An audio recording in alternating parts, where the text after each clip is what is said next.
사도신경으로 신앙 고백합니다.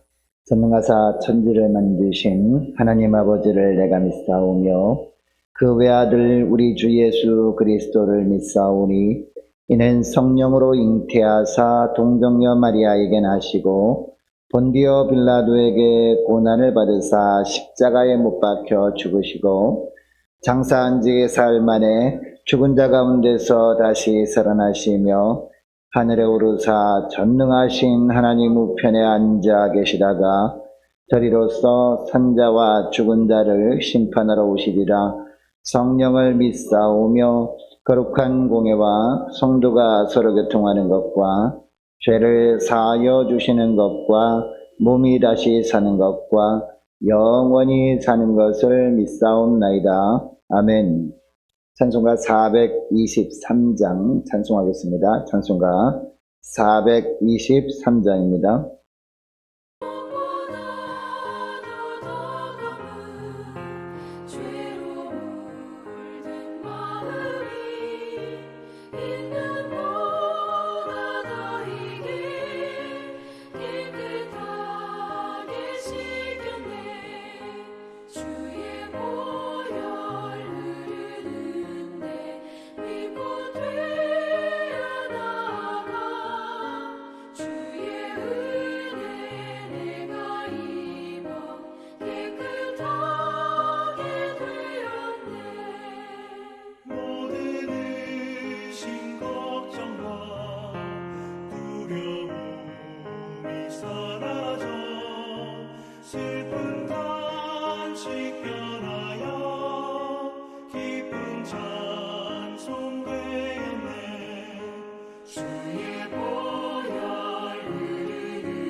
하나님 아버지 감사합니다. 오늘도 새날을 저들에게 허락하시고 또 오늘도 저희들 생명을 이어갈 수 있도록 은총 내려주셔서 주님이 부르심에 순종하며 나올 수 있도록 축복해 주심을 감사합니다. 하나님 오늘도 말씀을 통해서 하늘의 은혜로 저희 심령 가운데 충만하게 태우시고 그 하늘의 은혜로 살아갈 수 있도록 은총 내려주심도 감사합니다. 오늘도 말씀을 베풀어 주실 때 새겨 듣게 하시고 잘 깨닫게 하시고 그 말씀대로 살아감으로 말미암아 주님이 부어주시는 하늘의 복을 누리며 살아가는 복된 하루가 되게 하여 주옵소서. 감사드리오며 우리 주 예수 그리스도의 이름으로 기도드리옵나이다. 아멘. 이 시간에 하나님이 주시는 말씀 구약성경 잠언 23장 15절부터 35절까지 말씀 보겠습니다. 내 아들아, 만일 내 마음이 지혜로우면 나 곧 내 마음이 즐겁겠고 만일 내 입술이 정직을 말하면 내 속이 유쾌하리라. 내 마음으로 주인의 형통을 부러워하지 말고 항상 여호와를 경외하라.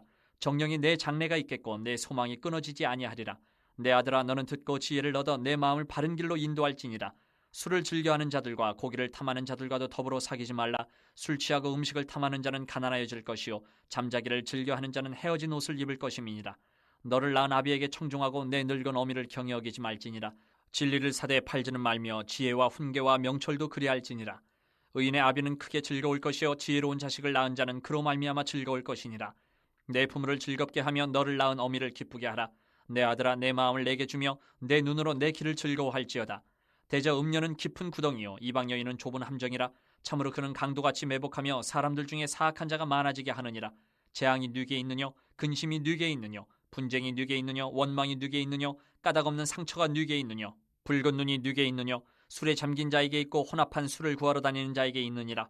포도주는 붉고 잔에서 번쩍이며 순하게 내려가느니 너는 그것을 보지도 말지어다. 그것이 마침내 뱀같이 물 것이요 독사같이 쏠 것이며 또 내 눈에는 괴이한 것이 보일 것이요 내 마음은 구부러진 말을 할 것이며 너는 바다 가운데 누운 자 같을 것이요 돛대 위에 누운 자 같을 것이며 내가 스스로 말하기를 사람이 나를 때려도 나는 아프지 아니하고 나를 상하게 하여도 내게 감각이 없도다. 내가 언제나 깰까 다시 술을 찾겠다 하리라. 여러분, 하나님은 모든 주의 백성들이 형통한 삶을 살기를 원합니다. 여러분, 형통한 삶이 무엇입니까? 하나님이 주신 형통한 삶은요, 우리가 이 땅에 살아가면서 우리가 원하는 대로 다 되어지는 것, 그것을 말하는 것이 아닙니다. 하나님의 뜻 가운데 인도해 주시는 것, 이게 바로 형통한 삶이거든요. 이 형통한 삶을 요셉이 누렸습니다. 그래서 창세기 39장에 보면 요셉을 하나님이 형통케 하셨더라라고 하는 것을 보면요, 우리가 원하는 대로 되어지는 것이 아니라 하나님이 함께 하시고 하나님이 주관하시는 삶을 사는 것이 형통의 삶이구나라는 것을 알게 됩니다. 자, 신명기 29장 9절 말씀에 보면 하나님께서 주의 백성들에게 형통하라라고 하면서 형통할 수 있는 비결을 말씀하는데, 그 비결이 뭐냐? 말씀을 지켜 행하는 것이다, 이런 말씀을 합니다. 그리고 여호수아 1장 7절 말씀에도 그렇고 시편 1편 3절 말씀에도 보면 형통의 비결이 뭐라고 하는 것입니까? 바로 하나님의 말씀을 잘 듣고 행하는 것이다. 그 말씀을 주야로 묵상하는 것이 형통의 비결이다 라고 말씀하는 거예요. 여러분, 이런 형통의 삶을 사는 것, 그러니까 어떤 삶을 사는 자에게 이런 축복을 주시느냐? 늘 말씀을 가까이 하고 말씀을 묵상하며 사는 것, 다른 말로 하면 하나님만을 경외하며 사는 사람에게 이런 복을 주신다라고 하고 있습니다. 그래서 신명기 6장 7절 말씀 보면 이런 말씀을 합니다. 내 자녀에게 부지런히 가르치며, 무엇을 가르치라는 거예요? 바로 하나님의 말씀을 가르치라는 거예요. 이 말씀에 붙들려 사는 것이 복이다라는 것을 잘 가르치다라는 겁니다. 그리고 계속 보면 집에 앉았을 때든지 길을 갈 때든지 누워있을 때든지 일어날 때든지 말씀을 강론할 것이며 라고 합니다. 여러분, 우리 자녀들에게 이런 말을 하면요, 이 자녀들은 이 잔소리로 듣는 경우가 많습니다. 자기 인생을 너무 간섭하는 것이 아니라 참견하는 것이 아니냐라고 여기는 경우가 있다는 겁니다. 그러나 이처럼 오직 하나님만을 경외하며 살아가는 것이 생명의 길이기 때문에 오늘 본문에 보면 자녀들아 라고 하면서 3번이나 반복하면서 말씀하고 있거든요. 15절 말씀 보시기 바랍니다. 15절 보면 내 아들아 라고 합니다. 이 아들아 라고 하는 건 자녀들아 라는 거예요. 그냥 단순히 아들이야, 아들아 라고 말하는 것이 아니라 내 아들아, 내 딸아 라고 하는 거죠. 내 아들아 라고 하고 있고요. 그 다음 또 어디 나옵니까? 19절에도 나옵니다. 19절 보니까 내 아들아 라고 하고 있고, 그리고 26절 말씀을 보면 또 내 아들아 라고 하면서 3번이나 반복하며 말하고 있는 것을 보면 얼마나 중요한 것인지, 이처럼 하나님을 경외함으로 말미암아 하나님이 주시는 형통의 삶을 사는 것이 얼마나 복된 삶이고 이것이 생명의 길인지 우리가 알 수 있다는 것이죠. 특히 17절 말씀 보면요, 이 죄인들의 형통을 부러워하지 말고 항상 여호와를 경외하라 라고 말씀하고 있습니다. 이 구절에서 여러분, 이 죄인들의 형통을 부러워하지 말라라는 것은 무슨 뜻일까요? 세상에서 하나님을 의식하지도 아니하고 자기 마음대로 살면서 자기가 원하는 것을 척척 이루는 것 같은 사람들, 그런 사람을 보면서 부러워하지 말라라는 겁니다. 우리가 믿음으로 살고 있는데 우리에게는 저런 복이 임하지 않는데 왜 저 사람은 하나님을 믿지도 아니하고 자기 마음대로 그냥 엉망으로 살아가는 것 같은데 왜 본인이 원하는 대로 일이 척척 되어지는가? 그런 거를 보면서 부러워하지 말라라는 겁니다. 그 이유를 18절 하반절에서 말씀하죠. 18절 하반절 말씀 보시기 바랍니다. 내 소망이 끊어지지 아니하리라 라고 합니다. 여러분, 여기에 내 소망, 누구의 소망을 말합니까? 하나님을 경외하는 자의 소망은 끊어지지 않는다라는 거죠. 그러니까 반대로 말하면 뭐예요? 이 악인들의 소망은 끊어진다라는 겁니다. 얼마 가지 않는다는 거예요. 지금 당장은 그들이 원하는 대로 척척 이루어지는 것처럼 보이지만 끝이 있다는 겁니다. 얼마 지나지 않아 그것은 끝날 것이고 결국 아무리 길어 보인다 그럴지라도요. 하나님이 부르실 때가 되면 모든 것이 다 끝나는 거 아니냐. 그러나 의인의 소망은 끊어지지 않는다. 무슨 얘기입니까? 이 땅에 있는 동안에도 하나님이 지켜주신 은혜가 있다는 거죠. 그리고 언제까지 이어진다는 거예요?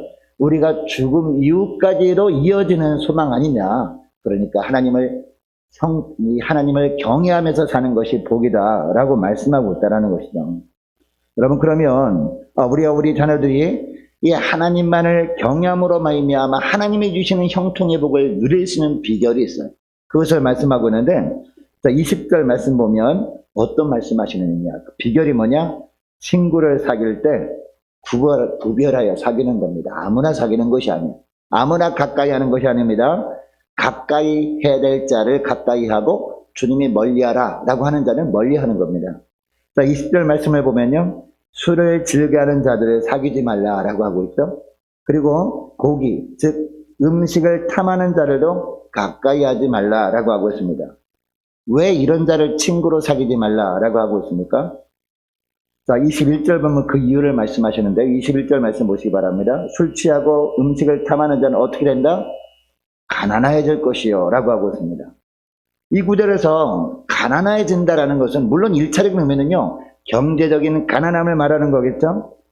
그런데 또 다른 의미도 있습니다. 이 가난해질 것이요 라는 것은 무슨 얘기냐? 하나님이 주시는 은혜가 메말라 버린다라는 겁니다. 여러분 이 말씀보다도 이 술과 음식 같은 세상 것을 더 좋아하고 그것을 탐하며 살면 여러분 하나님의 은혜가 풍성해지겠습니까? 메말라 버리겠습니까? 당연한 것 아니겠습니까? 하나님의 은혜가 메말라 버리게 되고 하나님의 은혜가 메마르게 되면 하나님이 주신 형통의 복을 누리지 못하는 것, 이것을 하나님이 안타깝게 여기시고 이렇게 말씀하시는 것이죠. 여러분 술 취하고 음식을 탐하는 것을 다른 말로 하면 세상에 빠져 사는 것을 의미한다라고 할 수 있습니다. 에베소서 5장 16절 말씀을 보면 세월을 아끼라 때가 악하니라 라는 말씀을 합니다. 그러면서 계속해서 17절 18절 말씀을 이런 말씀을 합니다. 그러므로 어리석은 자가 되지 말고 이 세상 탐하지 말고 라는 거죠. 세상에 빠져 사는 사람들을 가까이 하지 말고 그런 뜻입니다. 어리석은 자가 되지 말고 오직 주의 뜻이 무엇인가 이해하라 라고 하면서 무슨 말씀하십니까? 술 취하지 말라. 이는 방탕한 것이니 오직 성령의 충만함을 받으라 라고 말씀하고 있습니다. 그리고 성령의 충만한 자를 친구로 사귀라 라고 말씀하는 것이죠. 왜냐? 세상이 너무나 악하기 때문이라는 것입니다. 여러분 이것을 기억하시고 오늘 기도할 때 하나님 성령 충만, 말씀 충만함을 허락해 주옵소서. 그리고 우리가 이 땅에 살아가면서도 세상에 충만한 가운데 살아가는 자들 가까이 하지 않게 하시고 성령 충만, 말씀 충만한 자들만 가까이 하며 지낼 수 있도록 도와주셔서 하나님의 은혜로 가득한 삶, 주님께서 형통의 삶을 풍성히 주시는 것을 누리며 살게 달라고 간절히 기도했으면 좋겠습니다. 그리고 21절 하반절 말씀해 보니까 또 뭐라고 합니까? 잠자기를 즐겨하는 자는 헤어진 옷을 입을 것입니다 라고 하고 있습니다. 무슨 이야기냐? 잠자기를 즐겨하는 자, 어떤 자입니까? 게으른 자도 친구로 사귀지 말라라고 하고 있습니다. 하나님께서 우리에게 원하시는 것은 근면한 삶이거든요. 부지런한 삶이고, 그리고 우리가 근면한 삶을 살면서 만나는 사람들 중에서도 근면한 사람들과 가까이 하라라고 하고 있습니다. 자, 왜냐? 이 근면한 삶을 살지 못하게 되면, 게으른 삶을 살게 되면, 그리고 게으른 자와 가까이 하게 되면 헤어진 옷을 입을 것이기 때문이다 라고 하고 있습니다.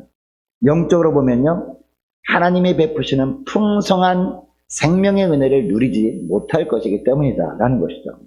자, 그리고 우리 자녀들이, 그리고 우리가 이처럼 하나님을 경외함으로 말미암아 형통의 삶을 살 수 있는 또 하나의 비결을 말씀하고 있습니다. 자, 27절부터 나오는데요, 피하라 라고 하는 것은 피하며 사는 겁니다. 네. 27절 보면 누구를 피하라 라고 하고 있습니까? 음녀를 피하라 라고 하고 있거든요. 자, 음녀는 한 번 빠지게 되면 헤어나오기 쉽지 않은 깊은 구덩이 같은 함정이다 라고 말씀하고 있습니다. 그러니까 음녀를 피하라라고 하고 있습니다. 그리고 28절 말씀에 보니까 이 음녀가 어떤 존재냐? 가만히 강도같이 매복해 있다가 이 사람들 중에서 사악한 자가 많아지게 하는 것이기 때문이다 라고 하고 있습니다. 숨어 있다가 미혹에 빠지게 하는 자들을 가까이 하지 말라는 거예요. 여러분, 여기 음녀는 무엇을 말합니까? 물론 1차적인 의미는 어떤 세상에서 이성적으로 유혹하는 자들을 말하는 거겠죠. 그러니까 2차적인 의미는요, 영적인 음녀를 말하는 겁니다. 하나님만을 바르게 섬기지 못하도록 하는 비진리의 모든 것들을 의미하는 것 아니겠습니까? 자, 또한 30절 말씀부터 보면 또 뭐를 멀리하라고 하고 있습니까? 술을 멀리하라. 술을 가까이 하지 말라라고 하고 있습니다. 자, 술을 멀리해야 되는 이유도 굉장히 많이 나옵니다. 31절, 32절 보세요. 31절, 32절 보면 술을 멀리해야 되는 이유가 뭐라고 하고 있습니까? 술이 들어갈 때는 기분이 좋게 느껴지기는 합니다. 그러나 결국 그것이 어떻게 된다? 뱀처럼 물 것이다. 그리고 독사같이 쏠 것이다 라고 합니다. 그리고 33절 보면요, 눈에 괴이한 것이 보일 것이다 라고 하고 있습니다. 눈에 괴이한 것이 보이면 어떻게 합니까? 행동을 함부로 하게 되잖아요. 그 사람에 대해서. 술이 들어가기 전까지만 해도 그 사람에게 함부로 하지 않았습니다. 그 사람을 정말 존귀하게 여겼단 말이에요. 그러나 술이 딱 들어가게 되면 그 사람의 모습이 괴이하게 보임으로 말미암아 그 사람에게 함부로 하게 되고, 그리고 실수를 하게 된다라는 것이죠. 그리고 또 어떻게 된다라고 하고 있느냐? 마음을 구부러진 말을 하게 될 것이다 라고 하고 있습니다.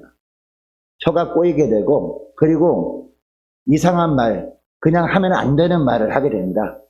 잘못된 말을 하게 된다라는 것입니다. 자, 그리고 34절 말씀 보면 바다 가운데 누운 자 같을 것이요 라고 하고 있습니다. 무슨 얘기예요 이거는? 사람들이 보건 말건 상관없이, 사람들이 시선은 상관없이 길바닥에 막 누워서 자는 그런 모습으로 지내게 된다라는 겁니다. 얼마나 정말 하나님의 형상대로 지음받은 존재가 이렇게 살아가면 얼마나 하나님의 영광을 가리겠습니까? 그러니까 술을 가까이 하지 말라라고 하는 거겠죠. 그리고 35절도 보니까 사람들에게 맞아도 감각을 느끼지 못하게 된다라고 하고 있습니다. 자, 그리고 잠깐의 근심과 괴로움을 잊기 위해서 또 술을 찾게 된다. 그러니까 술을 가까이 하지 말라. 여러분, 근심과 염려가 있으면 누구를 찾아야 돼요? 술을 찾을 것이 아니라, 사람을 찾을 것이 아니라 하나님을 찾아야 될 거 아닙니까? 하나님께 나와서 기도해야 되는데 하나님을 찾을 생각하지 않고 자꾸 술을 찾게 된다. 하나님을 점점 더 멀어지게 하게 되고, 결국 세상에서 사람들이 보기에 눈꼴 사나운 삶을 살게 한다라는 겁니다. 그러니까 이 술은 가급적이면 멀리하라 라고 말씀하고 있습니다. 그러니까 한마디로 정리하면요, 세상에 속한 쾌락을 추구하는 길을 피하라라는 겁니다. 여러분, 세상에 속한 쾌락을 추구하는 것은요, 해결책이 아니라 그것은 재앙입니다. 자, 오늘 본문 29절에 보니까요, 이 술 때문에 겪게 된 다양한 고난들을 말씀하지 않습니까? 29절 말씀 보시기 바랍니다. 술로 인해서 재앙이 만다, 축복이 아니라 재앙이 만다라고 하고 있고요, 근심하게 되고, 또 분쟁이 있게 되고요, 또 원망하는 일이 생기게 되고요, 까닭없는 상처가 생기게 하는 게 뭐다? 바로 술이다라는 거죠. 이 술 때문에 이 모든 일들이 다 벌어진다는 겁니다. 그래서 세상에 그런 말이 있잖아요. 술이 왼수다라는 말이 있잖아요. 이것을 하나님이 정확하게 아시는 거예요. 정확하게 아시고 이 술을 멀리하라. 다른 말로 하면 세상의 쾌락은 좀 멀리하고 하나님을 가까이 하라. 그게 복이다 라고 말씀하고 있다는 겁니다. 여러분, 이것이 우리를 향한 하나님의 간곡한 권면이고요, 그리고 자녀들을 향한, 우리가 부모된 신분으로서 자녀들을 향한 간곡한 권면이 되어야 된다. 이렇게 함으로 말미암아 하나님이 주시는 형통한 삶을 우리만 누리는 것이 아니라 우리 자녀들도 누리게 하라 라고 말씀하고 있습니다. 자, 그리고 25절 말씀 보시기 바랍니다. 25절 보면 내 부모를 즐겁게 하며 너를 낳은 어미를 기쁘게 하라 라고 하고 있는데, 이 자녀들이 부모를 즐겁게 하고 어미를 기쁘게 하는 비결이 뭐냐? 22절 말씀에 나오죠. 너를 낳은 아비에게 청종하고 라고 하고 있습니다. 이 부모가 이처럼 권면하면 하나님의 말씀을 가까이 하고 주님만을 온전히 경외함으로 말미암아 하나님이 주신 형통을 누리라 라는 권면을 하면 그 권면의 말씀대로 잘 순종하는 거예요. 그것이 바로 아비를 기쁘게 하는 것 아니냐라고 하면서 이런 권면의 말씀을 하고 있습니다. 여러분, 하나님은요, 우리를 사랑하십니다. 우리에게 좋은 것 주길 원하십니다. 이 땅에서 잠깐 형통하다 마는 가짜 형통이 아니라 진짜 형통을 주길 원하십니다. 이 땅에서도 주님이 함께 하시고 주님이 도와주시는 삶을 살다가 그 형통이 천국까지 이어지게 되는 놀라운 축복을 우리에게 주길 원하신다는 것이죠. 여러분 이것을 기억하시고 오늘 기도할 때 이렇게 기도했으면 좋겠습니다. 하나님, 제가 먼저 세상에 취해 살지 않고 성령 충만, 말씀 충만하고 근면한 삶을 살게 하시고 이런 자들과 함께하는 복된 삶을 살게 해달라고 함께 기도하기를 원하고, 무엇보다 세상에서 주님께서 피하라고 하는 것들은 피하고 멀리하라 라고 하는 것은 멀리함으로 말미암아 하나님이 주시는 놀라운 영적인 형통을 누리며 살게 해달라고 간절히 기도했으면 좋겠습니다. 여러분의 말씀을 기억하며 기도하기를 원하고, 계속 기도할 것은 한 주간 동안 우리 한 사람 한 사람과 자녀들을 지켜주셔서 세상에서 구별된 삶을 살게 해달라고 함께 기도하기를 원합니다. 각 가정의 직장과 사업장을 위해서 함께 기도하기를 원하고, 수능 준비 중인 우리 고3 수험생들과 취업을 앞둔 우리 자녀들이 앞날과 우리 성도님들의 가정 위해서, 그리고 나라 민족과 교회 앞날을 위해서 함께 기도하기를 원하고, 저와 여러분이 가지고 나온 기도 제목들 놓고 우리 주여 3번 간절히 부르짖고 자유롭게 기도하기를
시다가 돌아가시겠습니다.